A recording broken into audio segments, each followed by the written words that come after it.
Howdy, everybody. Hey, we're back. This is the second to last episode of the year.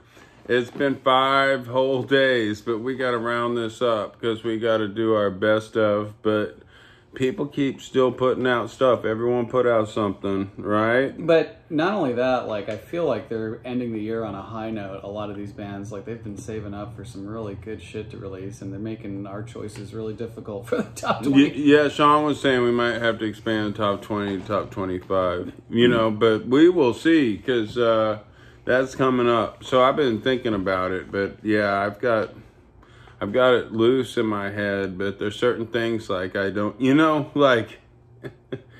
what I keep thinking of is the first record of this year that I heard it and I was like, this will be on the list, You're right. was Saxon. Yeah, right. Going back Saxon, and that just seems like so long ago, right?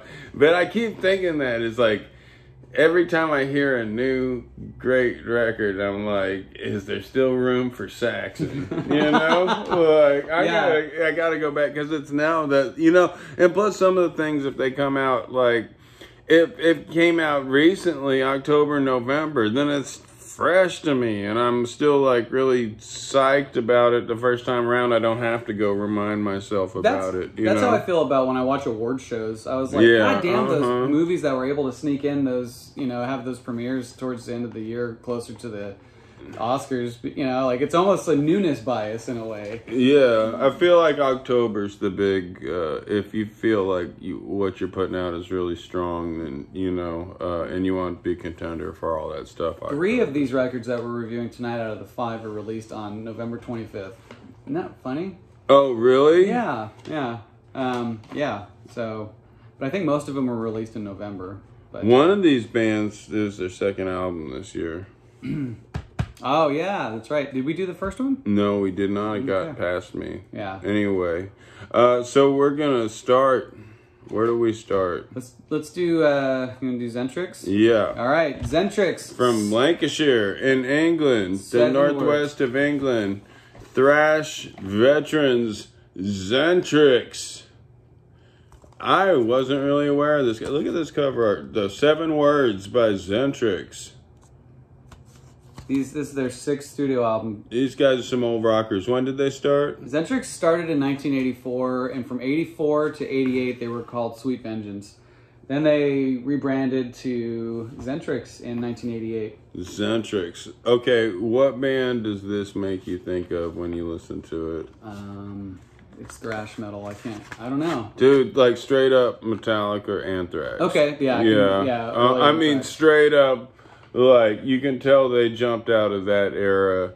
And, yeah, I mean, and I'm not talking whatever. Metallica, straight up. It's weird to think of, Metallica is now, generic thrash metal, because they sure weren't generic when they came out, Right, but if you like generic thrash metal, you're going to love Xentrix because they stick with that formula. And this isn't later Metallica. This is Ride the Lightning Metallica. Oh, there we go. Yeah. There's a good picture. That dude rocks. What's his name on bass? On bass, we got Chris Shires. Chris Shires. Drums, we got Dennis Gasser. Christian Havard is the lead singer. And then Jay Walsh. Chris Astley is the rhythm guitar player. Jay Walsh. Well, I say Jay Walsh, vocals, guitar, Xentrix. Are you reading the same one? Yeah, Xentrix. I might have fucked Kristen Harvard. Lead guitar. Havard on guitar. Yeah. What's that shirt? There's an old rocker for you. I need my app, my death metal. Yeah, Epifx. I don't know what it says. And then, yeah. Chris Shires. Yeah, Chris Shires on bass. And what's this dude on drums? Dennis Gasser. Dennis Gasser. All right. Anyway, oh man, you know what gassers were in fucking football practice? I think that's like a shuttle run where you have to do like a quarter way across the field and then back and then halfway and then 3/4 and then all the way, you know. You used to love doing those. Oh yeah, I lived for You ran a lot in high school. You were in track. Cross country, right?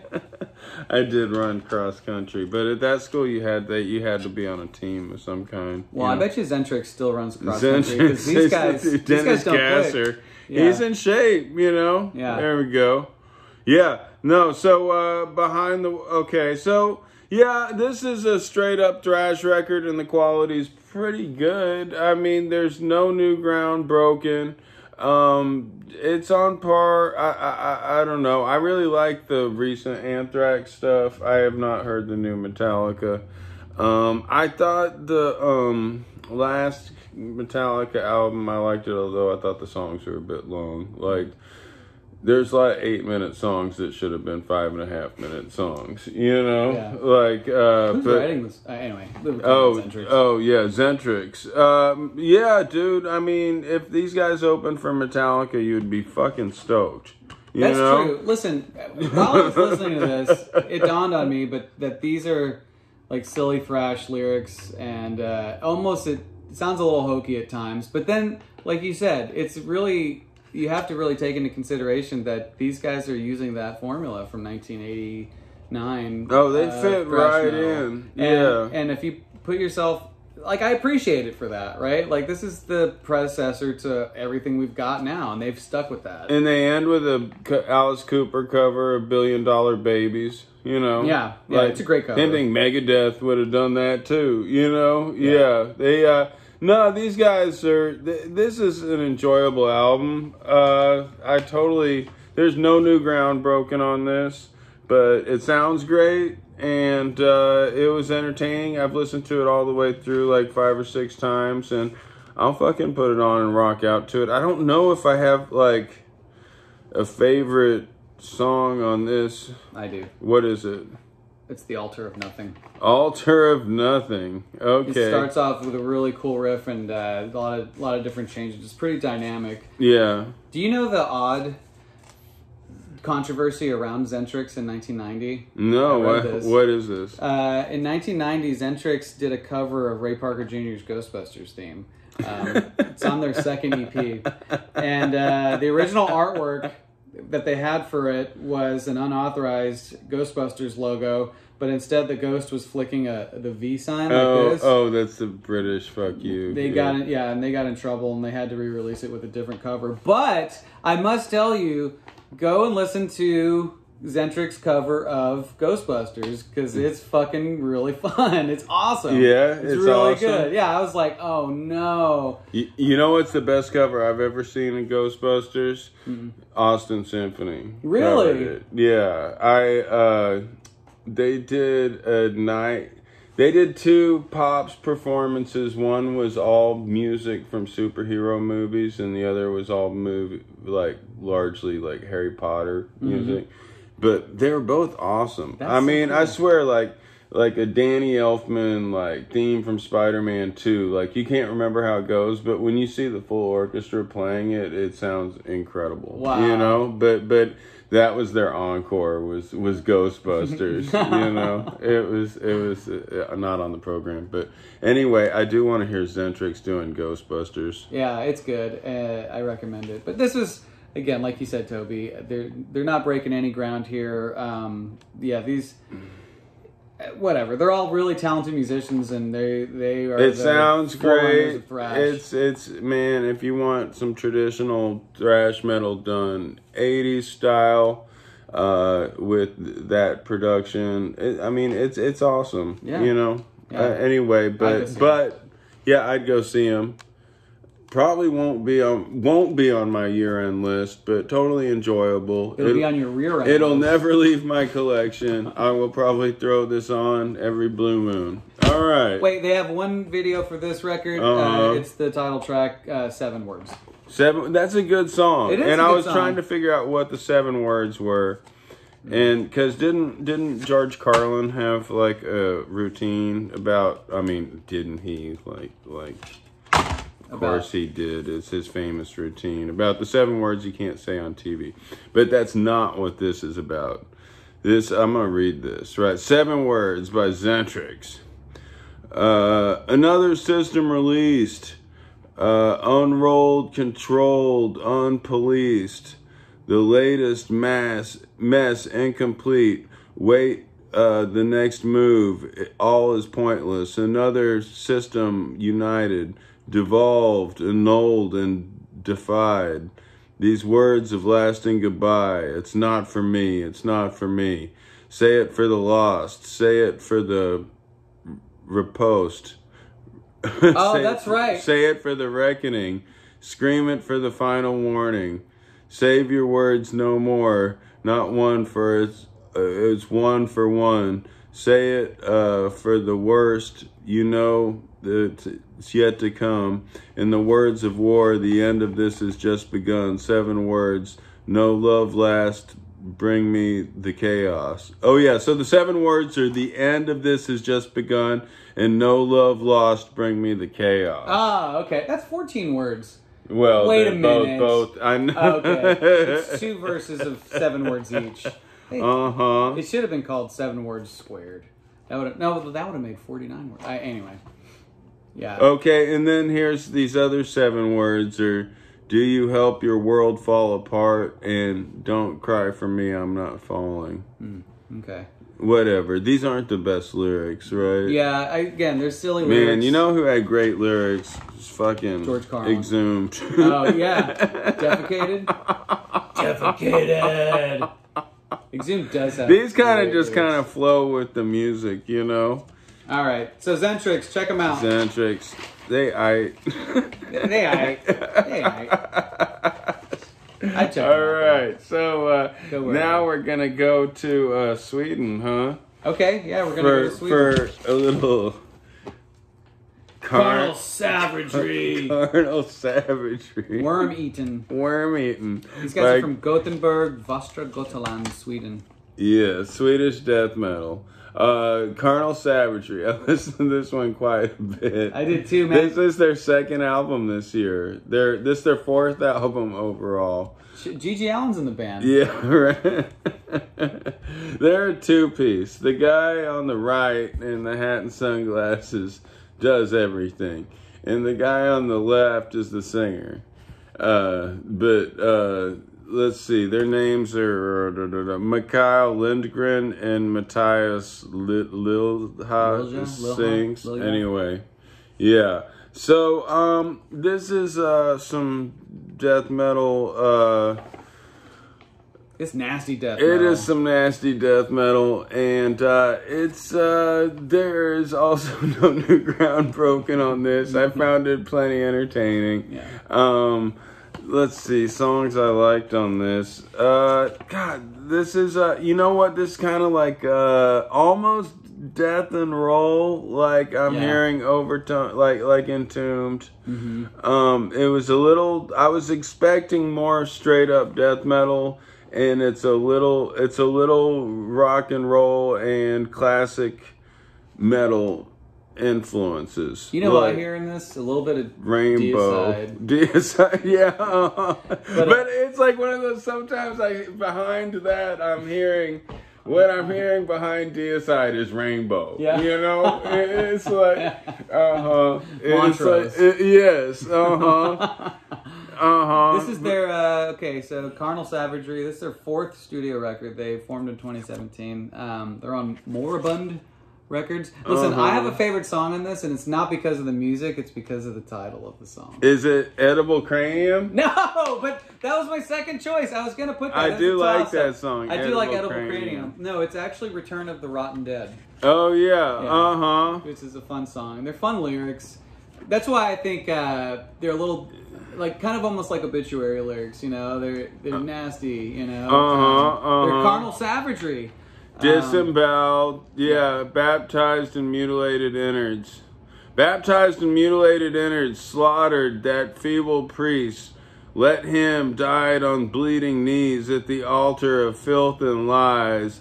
I desecrate the crucifix. Crucified and sodomized, baptized in seminal fluid. Fuck yeah! Mock the cross of blasphemy. I am the Antichrist.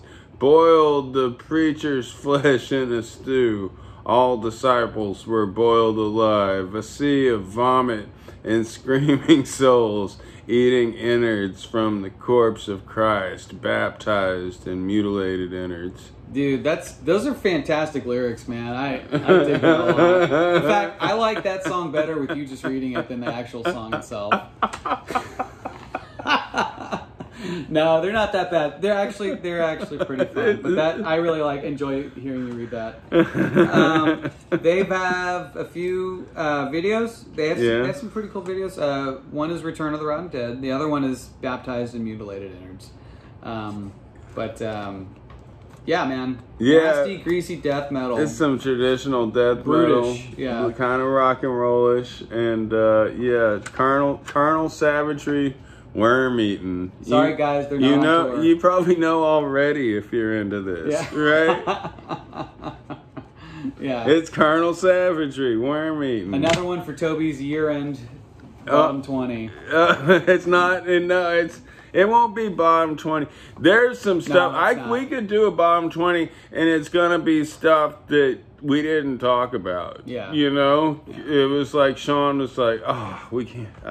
I have nothing good. There were a few things. If you go back and looked at one of us talked a whole lot about it, it's because the other person was like, "Yeah, I wasn't feeling this." Trail of Dead. No. I love those guys. Anyway. I love those guys. Too. Yeah. Okay, so anyway, so now we're going to Melbourne, Australia. All right. Black Lava. I love this record. Black Lava Soul Furnace. Go ahead. They're listed as blackened death metal. So, but I'm hearing that, but I'm also hearing some lumbering stoner rock, I'm hearing the blackened death metal, but I'm hearing stoner rock. And what band I thought of the most when I was listening to this band after a while? Black Lava Soul Furnace, their first album from Melbourne, Australia. I was thinking of another black title band, Black Breath, from Seattle. I never heard of them. But who, they put out a couple albums 2010, 2011, and then went away. And then I heard one of the main guys died. But they were a rockin' band, and this is a pretty rockin' record. It's really rockin', man. I dig the shit out of Black Lava. Dare I say they may be a little progressive death metal in a way? Yeah. They've got their own thing going on, and the lyrical themes are fantasy. Yeah. Like primitive fantasy. Mm-hmm. I mean, look at that cover. Anyway, these guys are. You should definitely give Black Lava a listen. The last two things I talked about, they're alright, but they're a little bit run of the mill. What should I, Well, you want to do favorite song? Do you have a favorite song? My favorite song? Yeah, 1, 2, 3. Northern Eye Dawn. of the Moon. What? Northern what? Northern Dawn. Northern Dawn. There's a video for Eye of the Moon. Really? I liked Eye of the Moon. Yeah, I think that's a good song. And there's a video for Northern Dawn. Look at that. Oh, cool. Well, we picked the two songs they picked. Necro Catacomb. I gotta read that, see what that's about. Necro Catacomb. Okay, check out these guys. Lyrics by Rob Watkins. God, I'm not fucking with those guys. I'm not gonna get hit by that big dude with those armbands. I bet he's the nicest dude. Rob Watkins. Okay. Let me see. Flames bring life to the grand hall, bones shattered in the dust, skulls of kings arranged in ritual, crumbling below, world of the fallen, graves of the loyal, a perilous anguish, down in oblivion, smell the fear on the wind, fallen men are broken, gone.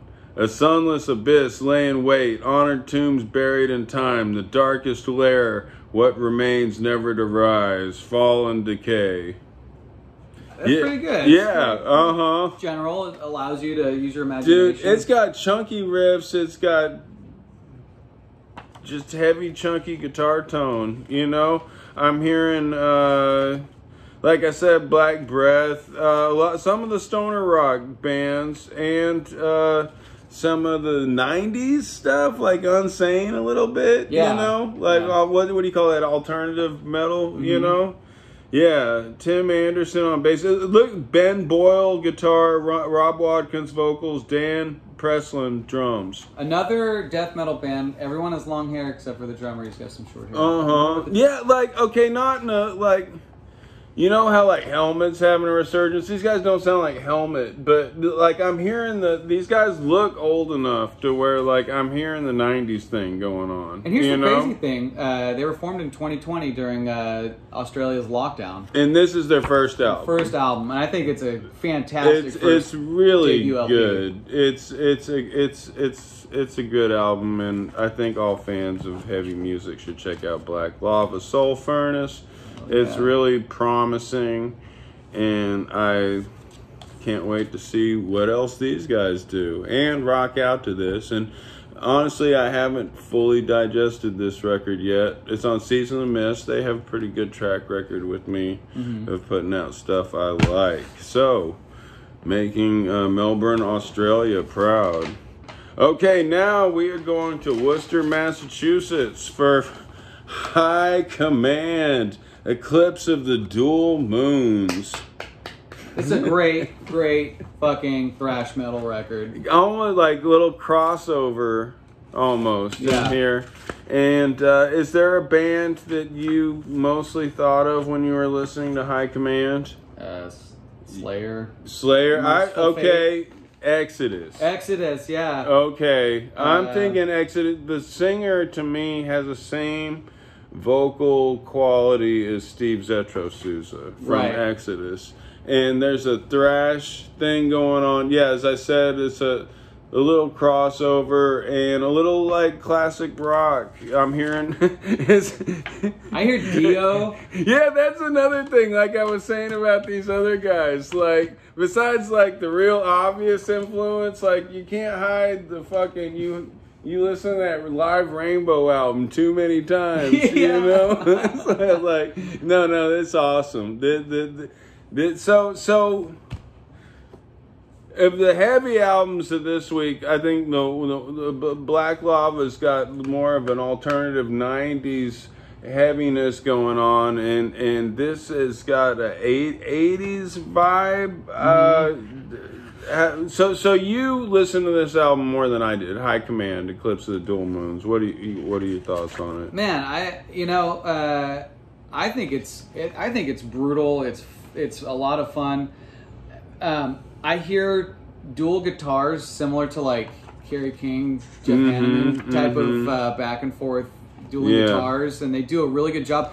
One thing that I'm super impressed. Okay, so they've got a couple guitar players. I'm not sure who the main guitarist is. So a guy named Razzle plays guitar, and another guy, Ryan McCarty, plays guitar. But they do that thing where the excuse my ignorance, but the jigga jigga dun digga dun dun jigga jigga, like the palming and the drums is essential to like this song. Like they pay really close attention to the. So what you're saying is like the drummer is completely in on the riff, right? Yeah, right. Not just playing the beat, but fucking down with every part of the riff, making the riff happen. And if the verse riff goes dun dun dun dun dun dun dun, it'll do the same thing the next time it repeats. Like it's. The guitar player is almost like a computer. It's like a robot, and it's cool. Like they're completely synced up. They've got incredible chemistry. But one thing I thought was really cool about High Command that I read was they're highly influenced by Michael Moorcock and Robert E. Howard. Oh I love that stuff. I am right in the middle of listening to the 4-part Elric of Manilbene. I always called it Melniborn, but now that I'm listening and not reading it, I have to pronounce it correctly. But this I love the whole Elric saga. I love Michael Moorcock is the Austinite I most want to meet. Yeah. And he actually lives in Bastrop for half the year. Wow. But is like an elusive person, you know. Right. Anyway. Right. Huh. Maybe he'll come out to a yard work show. Not happening. We're gonna send flyers to his house. That's totally not happening. So this record tells the story of Siddhartha. It's the realm of high command songs, and they place themselves in it as omniscient narrators of that world, Sakara, that they've created. And they say that their lyrics and songs are inseparable from Siddhartha and its people. So it's basically a story that's being told. And Dave Thomas, actually, he was like, because I know King Diamond. Oh, so that's what this map is about. Yeah, it's that world that their fantasy world that they're talking about. And each song is like a chapter to the book of the world of Siddhartha. Oh. And so it's similar. Like, I know King Diamond does song, like story lyrics, right? Like the whole record is basically a story. And so is Dave Thomas was talking about like Hawkwind. There's a Hawkwind record that's like pretty much a full story. Yeah, the thing is, like, Hawkwind put out some albums this year, and they were like fucking $25 on CD. Wow. And it's just they have.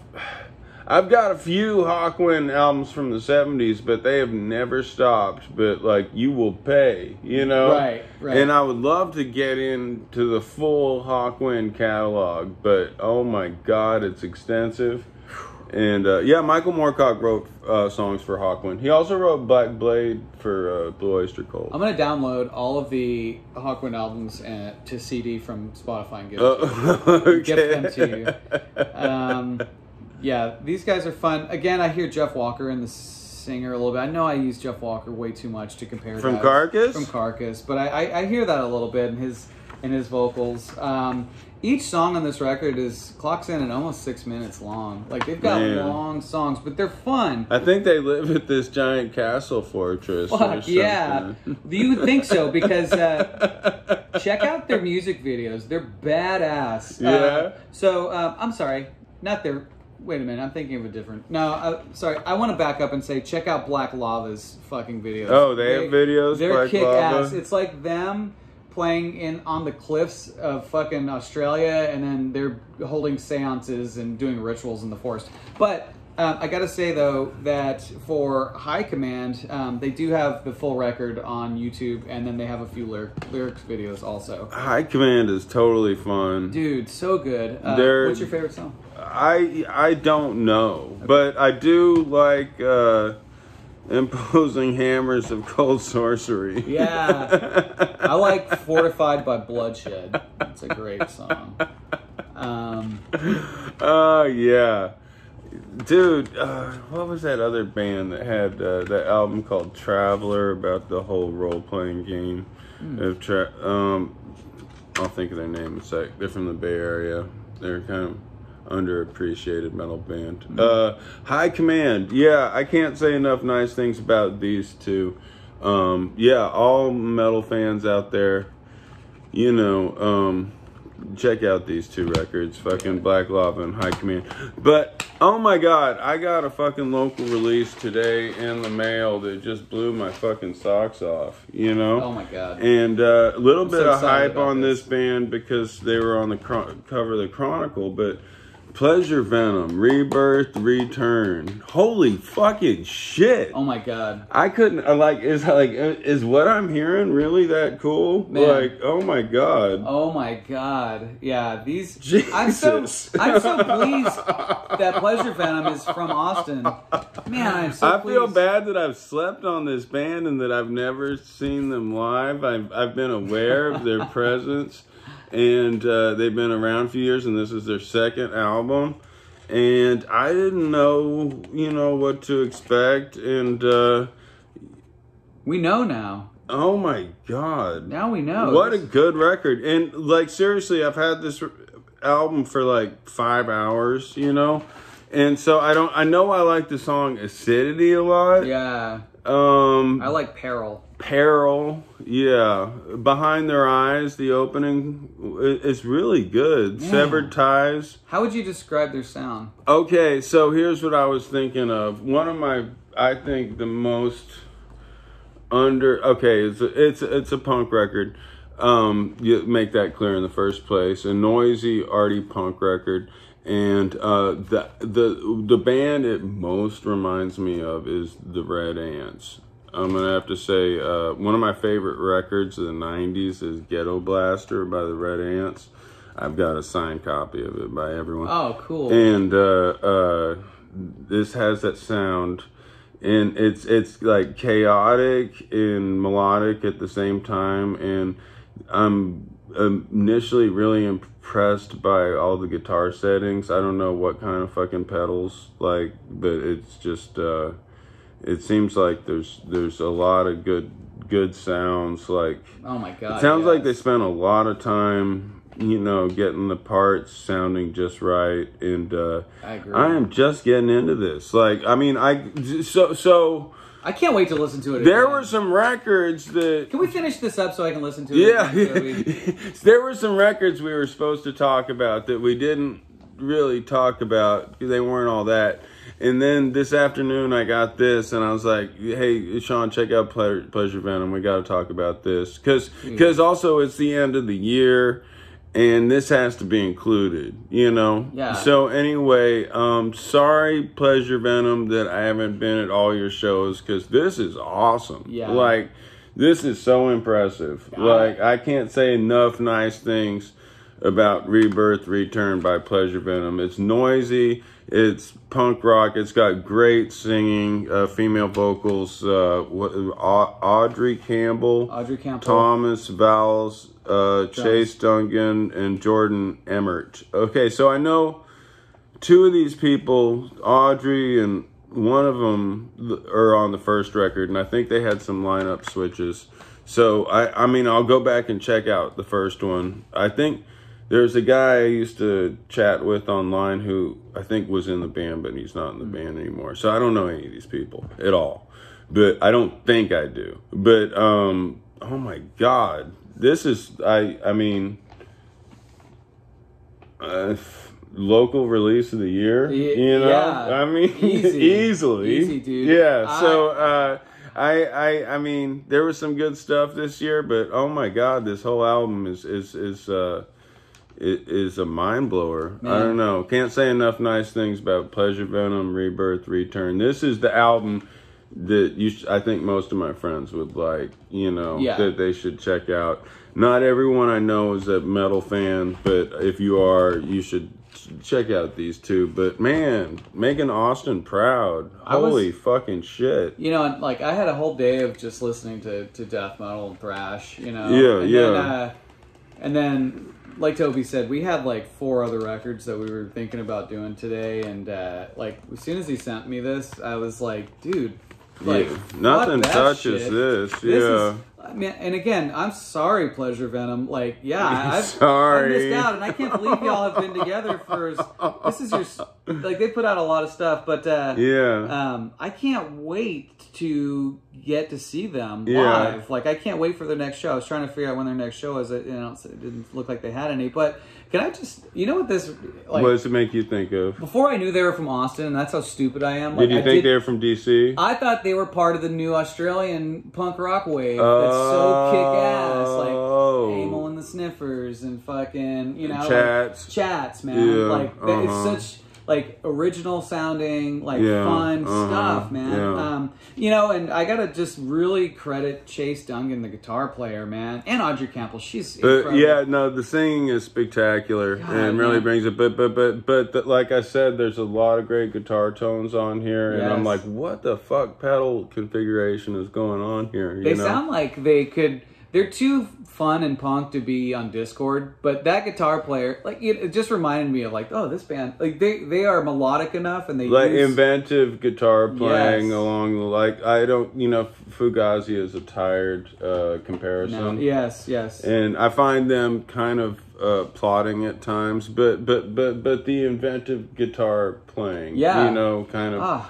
yeah, it puts me in there. And they have some live footage from Levitation Fest at Mohawk that they played. That really? There's a video for. Yeah, I'm sure they have a ton of fans, and they should. Yeah. I somehow missed the boat. Yeah. Right. They have a couple videos for this record, Behind Their Eyes and great song. Severed Ties. Okay, they're both great. The two openers. Yeah. Both great songs. Great songs. I'm so stoked to see you guys play. Yeah, everyone should check out the hype. Any hype behind this band is totally deserved. And here's a good picture of them. Yeah.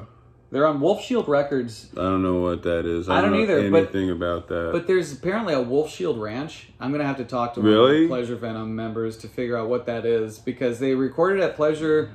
They recorded at Wolf Shield Studios, and they're on Wolf Shield Records. And there's a bunch of videos from them from a few years ago where they're playing at Wolf Shield Ranch. I want to know what this.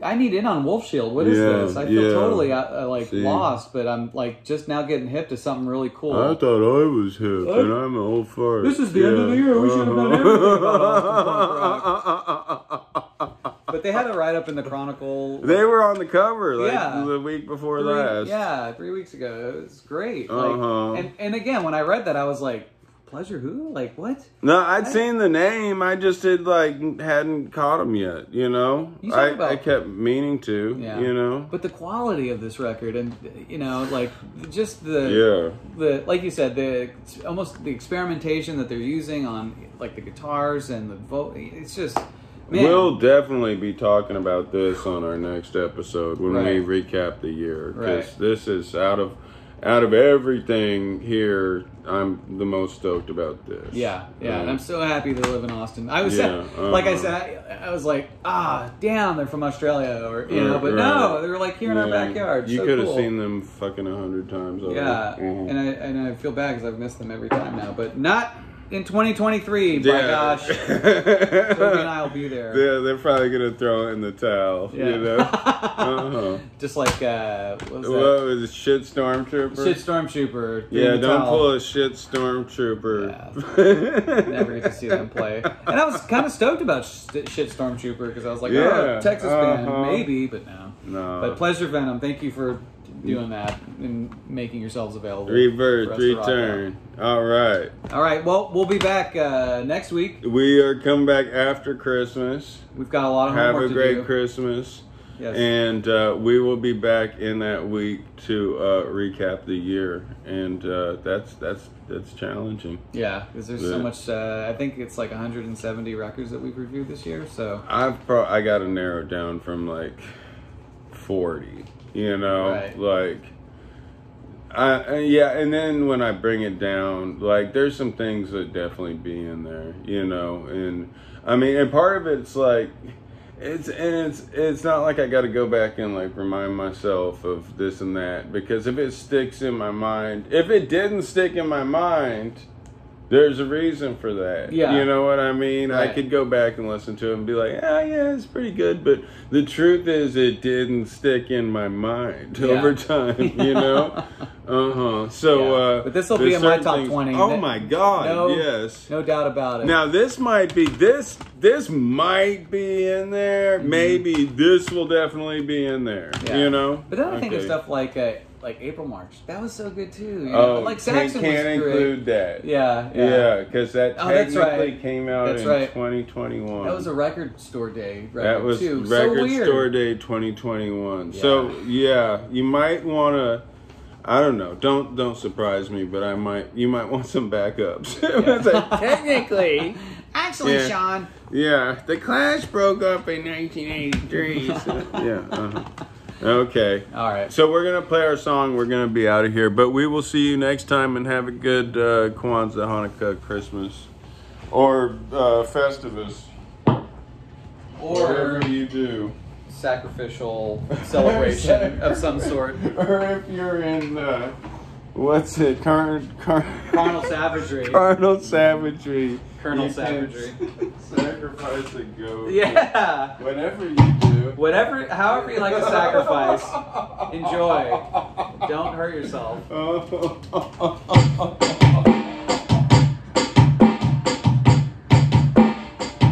Thanks for watching our show. We tried real hard. We doing Love 40 or are we doing our song? No, we're doing our song. It's your call. What you've been told. Come on, little girl. I'm not that fucking old. It's not about the simple baby. It's always you get away. Have fun, make it happen to those girls and get paid. Get paid. Just like the Tin Man. I ain't got no heart. You don't like it that. 'Cause you ain't that sharp. It's not about the simple baby. We always you get away. Have fun, taking shots at the show, getting down and getting paid.